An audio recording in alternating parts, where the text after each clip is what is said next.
प्यारे बच्चों, मैं सुरुचि शर्मा एक बार फिर से आपका स्वागत करती हूँ अपने चैनल पे।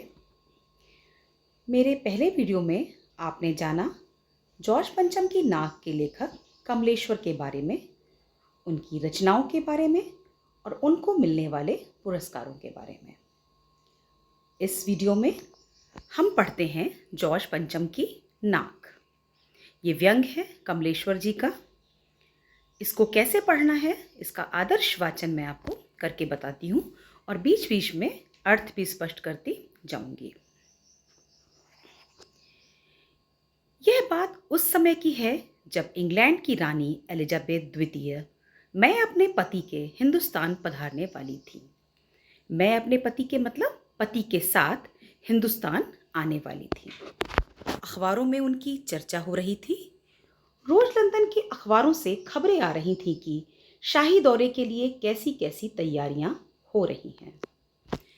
जैसे कि आप जानते हैं कि एलिजाबेथ रानी थी, तो उनके स्वागत के लिए पूरे जोर शोर के साथ सब लोग लग गए थे।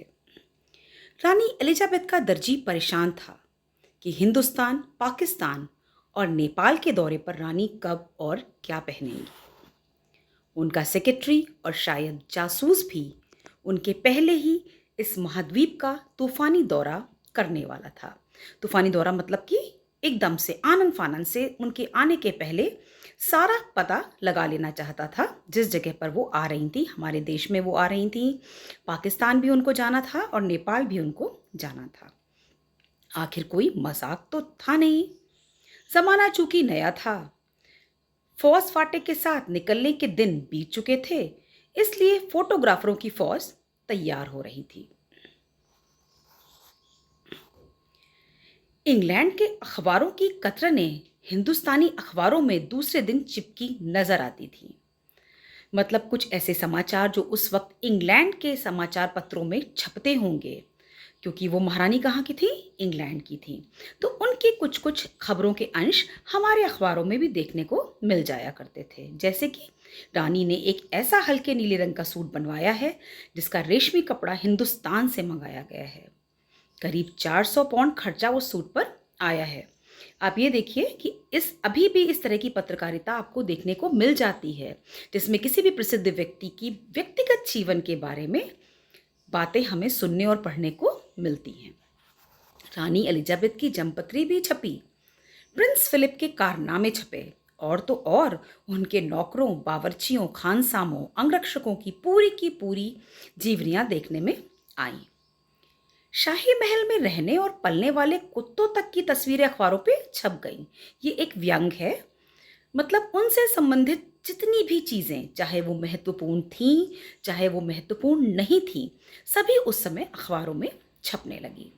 बड़ी धूम थी, बड़ा शोर शराबा था। शंख इंग्लैंड में बज रहा था और गूंज हिंदुस्तान में आ रही थी। इन खबरों से हिंदुस्तान में सनसनी फैल रही थी। राजधानी में तहलका मचा हुआ था। जो रानी 5,000 रुपए का रेशमी सूट पहनकर पालम के हवाई अड्डे पर उतरेगी, उसके लिए कुछ तो होना ही चाहिए बेटा, क्योंकि ये बात पुराने वक्त की है। उस वक्त 5,000 रुपये बहुत ज़्यादा अहमियत रखते होंगे। अभी शायद आपको ऐसा लगे कि 5,000 रुपये एक महारानी के लिए ज़्यादा नहीं है, लेकिन ये कहानी जबकि है, ये तत्कालिक परिस्थितियों की बात, उस वक्त की बात कर रही है।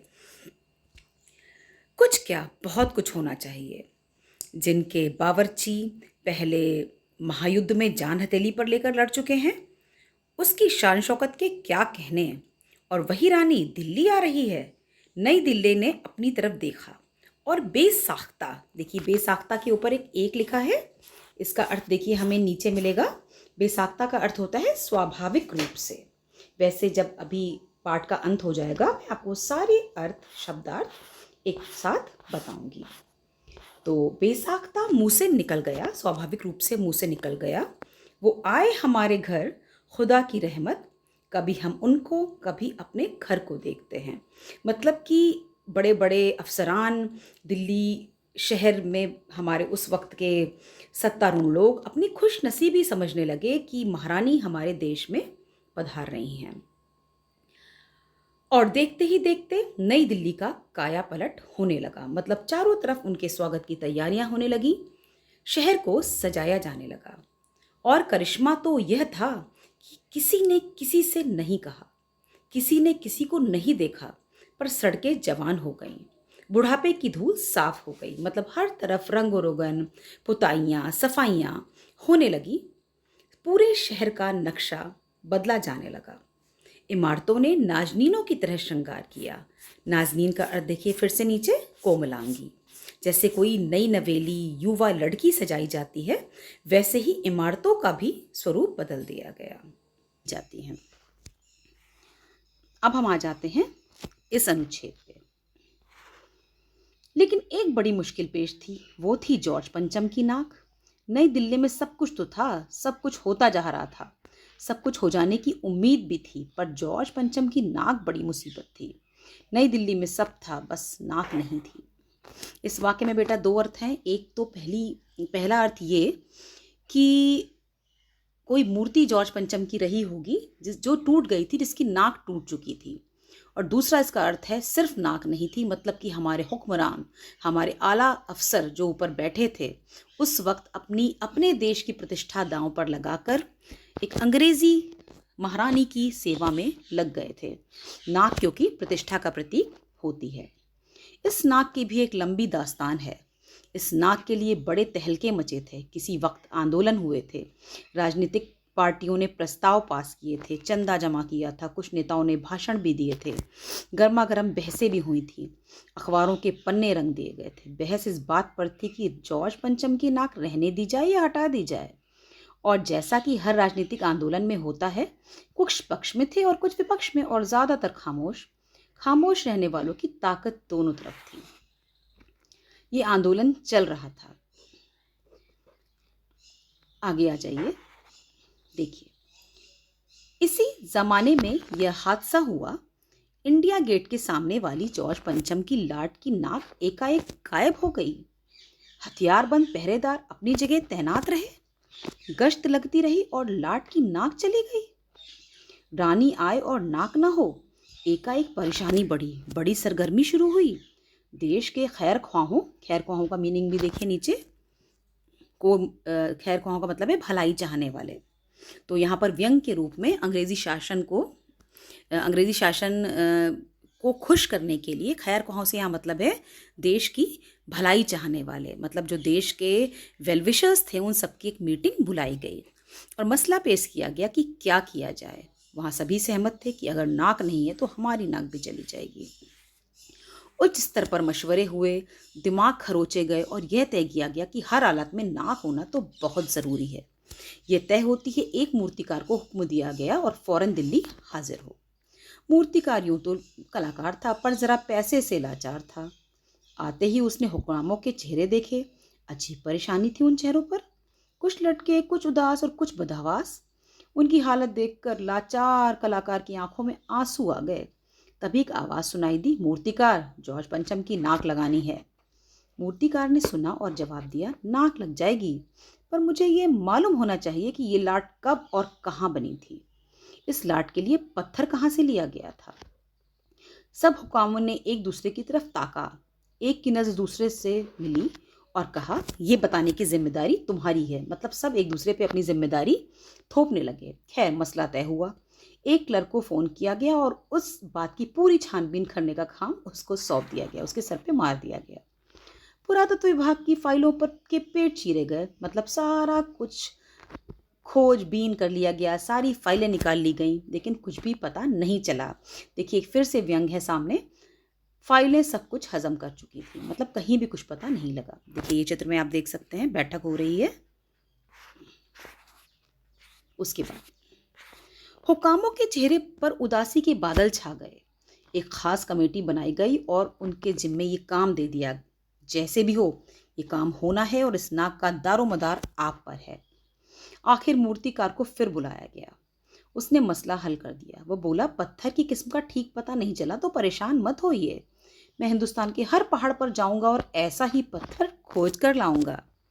कमेटी के सदस्यों की जान में जान आई। सभापति ने चलते चलते गर्व से कहा, ऐसी क्या चीज है जो हिंदुस्तान में नहीं मिलती। हर चीज़ इस देश के घर में छुपी है। ज़रूरत खोज करने की है। खोज करने के लिए मेहनत करनी होगी। इस मेहनत का फल हमें मिलेगा। आने वाला ज़माना खुशहाल होगा। ये छोटा सा भाषण फौरन अखबारों में छप गया।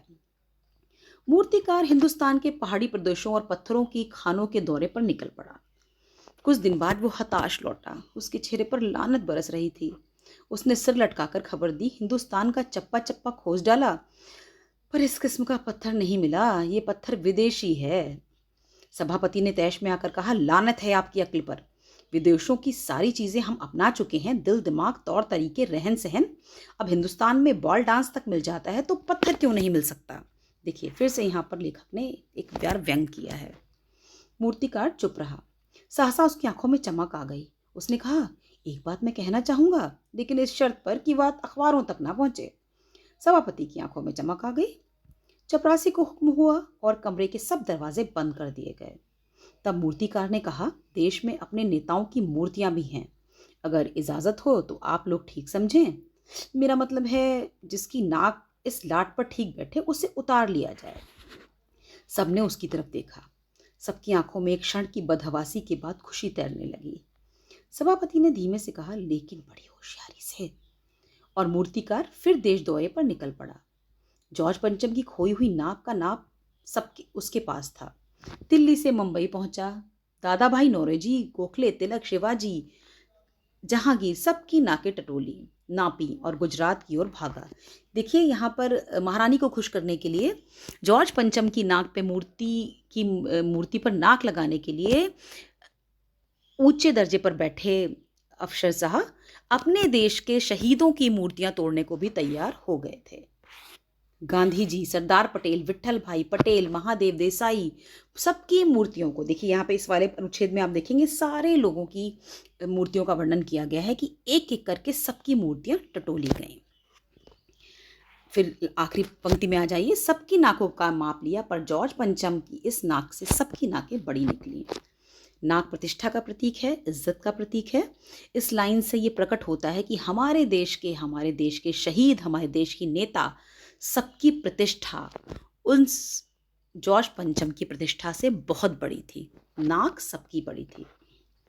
सुनकर सब हताश हो गए और झुंझुलाने लगे। मूर्तिकार ने ढांढस बंधाते हुए आगे कहा, सुना है कि बिहार सेक्रेटेरिएट के सामने सन 42 में शहीद होने वाले बच्चों की मूर्तियां स्थापित हैं। शायद बच्चों की नाक फिट आ जाए। ये सोचकर वहां भी पहुंच गए, पर उन बच्चों की नाकें भी इनसे बड़ी बैठती हैं। अब बताइए मैं क्या करूं। राजधानी में सब तैयारियां थीं। जॉर्ज पंचम की लाट को मल मल कर नहलाया गया, रोगन लगाया गया, सब कुछ हो गया, बट भाई साहब नाक तो थी नहीं। बात फिर बड़े हुक्कामों तक पहुंची। बड़ी खलबली मची। मगर जॉर्ज पंचम की नाक ना लग पाई तो फिर रानी का स्वागत करने का मतलब क्या हुआ।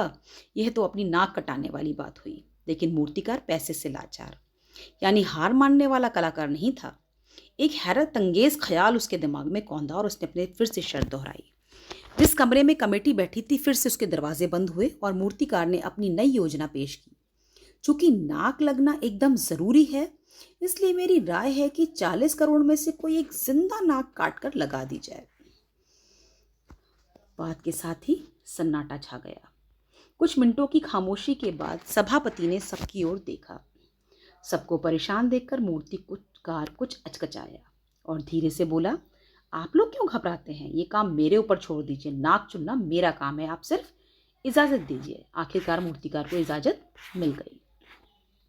अखबारों में सिर्फ इतना छपा कि नाक का मसला हल हो गया और राजपथ पर इंडिया गेट के पास वाली जॉर्ज पंचम की नाक की लाट की नाक लग गई। नाक लगने से पहले फिर हथियारबंद पहरेदारों की तैनाती हुई। मूर्ति के आसपास का तालाब सुखाकर साफ कर दिया गया। उसकी रवाब निकाली गई और ताजा पानी डाला गया। रवाब मतलब जो काई जम गई थी, ताकि वो जिंदा नाक लगाई जाने वाली थी वो सूखने ना पाए। इस बात की खबर जनता को नहीं थी। ये सब तैयारियां भीतर भीतर चल रही थीं। रानी के आने का दिन नजदीक आता जा रहा था। मूर्तिकार खुद अपने बताए हल से परेशान था। जिंदा नाक लाने के लिए उसने कमेटी वालों से कुछ मदद मांगी, वह उसे दे दी गई, लेकिन इस हिदायत के साथ कि एक खास दिन हर हालत में नाक लग जानी चाहिए। और वह दिन आ भी गया। जॉर्ज पंचम के नाक लग गई। सब अखबारों ने खबरें छापी कि जॉर्ज पंचम के जिंदा नाक लगाई गई, यानी ऐसी नाक जो कथई पत्थर की नहीं लगती। अखबारों ने बताया ज़रूर कि जिंदा नाक लगाई है, पर कैसे ये नहीं बताया। उन्होंने कहा जिंदा नाक से मतलब वो देखने में बिल्कुल जिंदा लगती है। लेकिन उस दिन के अखबारों में एक बात गौर करने की थी। उस दिन देश में कहीं किसी उद्घाटन की खबर नहीं थी, किसी ने कोई फीता नहीं काटा, कोई सार्वजनिक सभा नहीं हुई, कहीं भी किसी का अभिनंदन नहीं हुआ, कोई मानपत्र भेंट करने की नौबत नहीं आई, किसी हवाई अड्डे या स्टेशन पर कोई स्वागत समारोह नहीं हुआ, किसी का ताजा चित्र नहीं खींचा गया। सब अखबार खाली थे। पता नहीं ऐसा क्यों हुआ। नाक तो सिर्फ एक चाहिए थी, और वो भी बुद्ध के लिए। अब आप देखिए, यहाँ पर कमलेश्वर जी ने एक बहुत बड़ा कटाक्ष और व्यंग किया है हमारी गुलाम मानसिकता पर। अब मैं इसके आगे आपको पाठ में आए कठिन शब्दों के बारे में बताऊंगी। पाठ में आए कुछ शब्दों के बारे में मैं आपको जानकारी देना चाहूँगी जो आपके लिए नए हो सकते हैं। उर्दू के कई शब्दों का प्रयोग लेखक ने पाठ में किया है, जो मैं बीच बीच में भी आपको बताती गई थी, लेकिन एक बार फिर से देख लीजिए। बेसाख्ता, इसका अर्थ है स्वाभाविक रूप से। नाज़नीनो, कोमलांगी। लाटों, खंबा या मूर्ति। खैर ख्वाहों, भलाई चाहने वाले। दारो मदार, किसी कार्य के होने या ना होने की पूरी जिम्मेदारी। दारो मदार मतलब जिम्मेदारी, कार्यभार। अचकचाया, अचकचाया मतलब चौंक उठना या भौचक्का होना। अंगरक्षक, ये शब्द आपने सुना होगा, रक्षा करने वाला, या अंग्रेजी में हम जिसको कहते हैं बॉडी गार्ड।